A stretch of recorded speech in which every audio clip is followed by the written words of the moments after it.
Hey, everybody, I'm Dr. Seth for Couch Commentary, and today I'm going to provide a little psychological commentary on a documentary, specifically the documentary about Karen Carpenter, the singer who died from anorexia years ago, 1983, at 32 years old. Now, the documentary is called Karen Carpenter, Starving for Perfection, and it was directed by Randy Martin. I think that this was an amazing documentary. When you have documentaries that are covering not just the death of someone, which is, an enormous thing to try to sum up as well as you can an individual's life, famous or not, that is a tall order. But then also, when you're dealing with something as complex as anorexia, and really the cause of her death at such a young age, 32 years old, you've heard people talk about, well, so and so, they went too soon. 32 years old, that is too soon. That is gone too young. Well, anorexia is, I think, one of the most complex disorders that there is. Watching this, I was recalling when I treated anorexia years ago at a New York City hospital. And I was thinking about how anorexia is so difficult at times because there is so much cognitive rigidity involved. So, not only, of course, are there all the medical complications that can come with anorexia, but the thinking that goes along with anorexia, the persistence, the intensity, the rigidity of some of those beliefs that an anorexic person has about what their body image is, what they should do, what they shouldn't do, how they should be. Those beliefs can be so cognitively rigid and can be really resistant to treatment. Now, of course, the truth is that treatment is possible, and our treatment today is better than it has ever been. There is more awareness around eating disorders than there has ever been. Also, what I would share is that in schools today, there are a lot of school staff who will notice some of these issues and try to connect with the family or connect with the child who they're worried about and try to provide resources and referrals more than probably ever happened before. But, when we talk about Karen Carpenter and you look at this story, one of the things that you quickly pick up is family dynamics. Family dynamics. And boy, if there's ever a word to describe what it sounds like, those family dynamics were described by everyone who was interviewed for the story: complicated. Complicated, complicated. And here's the thing. Yes, I would argue that, any family can have complicated dynamics when you have parents and children, and life is not easy. Parenting is not easy. Growing up is not easy. But this was not a typical family. As somebody in the documentary pointed out, these two parents were raising superstars. Richard Carpenter, Karen Carpenter. A lot of people identify at first on the surface Karen Carpenter as the star, the voice. We'll talk about the voice in a second. But, clearly she was a star. A lot of people talked about when they heard that voice, they never really heard anything like it. There was something so singular about that voice. But the brother, Richard, he was a prodigy as well. He was a piano player, he was an arranger, he was a composer. So these were two dynamic superstars. These two were a force, and obviously you can see the degree of success that they had. Their success really matched their talent. So, parenting, I imagine, two potential superstars is just going to be a complex experience in its own right. My sense of watching Karen Carpenter through this video, I didn't know a lot about Karen Carpenter before. That was a little before my time. Like I said, she died in 1983. But this was really a revolutionary young person. I mean, first of all, to see her footage of her playing the drums, I mean, she was a drummer prodigy. She was amazing. And her personality really sounds like someone who could be somewhat rebellious at times, but really a dynamic, vibrant personality. And so a lot of the interviews in this documentary talked about the family dynamics and talked about her need for perfectionism.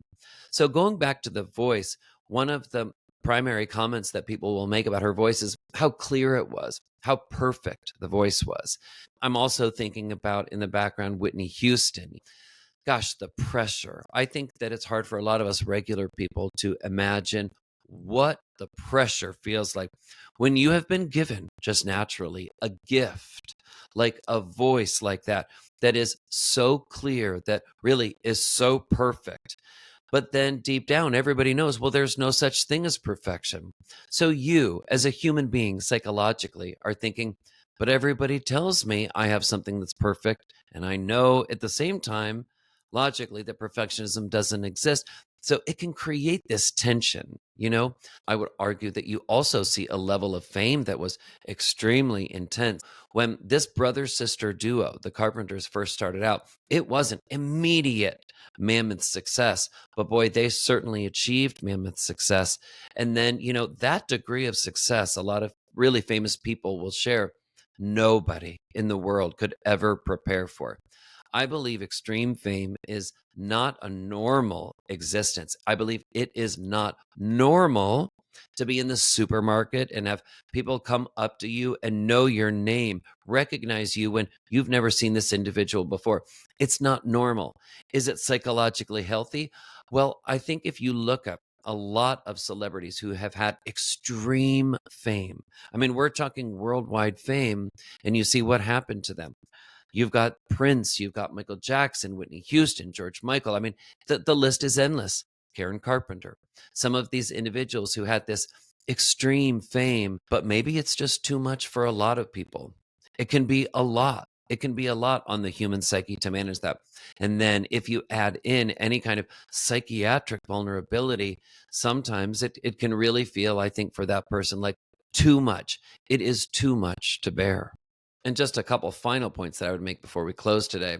A couple of the things that I thought really stood out in the documentary were the dynamic in this family, a possible competition between the siblings, Karen and Richard, for the parents' attention or the parents' approval. Now, here's what I will say about psychiatric disorders and mothers. There has been historically so much in the literature blaming mothers.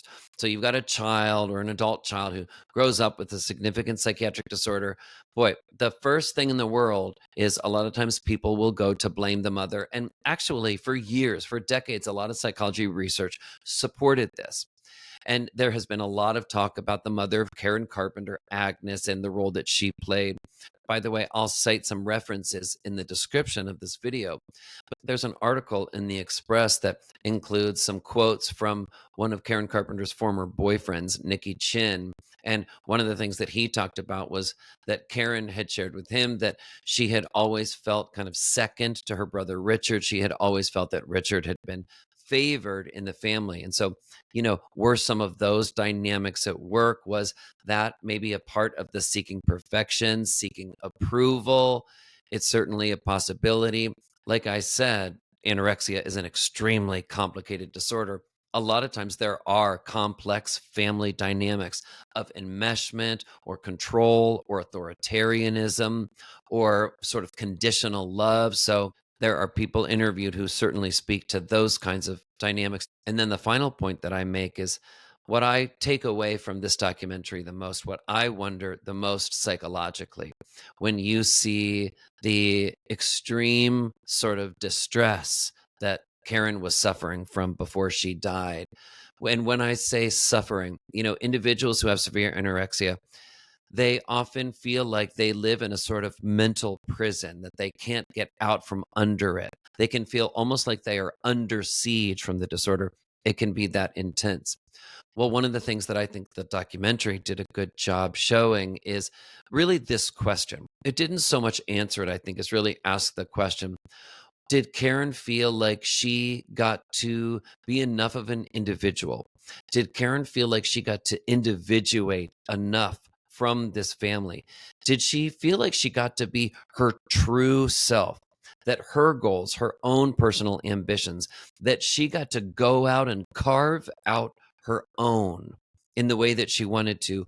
Or did she feel pressured to conform, to stay within a family dynamic, to maybe meet the expectations that family members had for her? I think the documentary does a really good job of asking that question. And, if that is true that Karen suffered in that way, well, that was just one more of the things that she may have suffered from.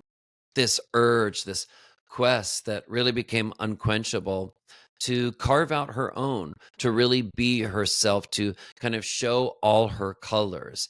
And, there was talk about her doing a solo album, and the solo album at the time never got released. So, is this someone who maybe felt like they had dreams that didn't get realized, that dreams that had to be quashed because of the expectations of others? Is this somebody who felt like love was conditional?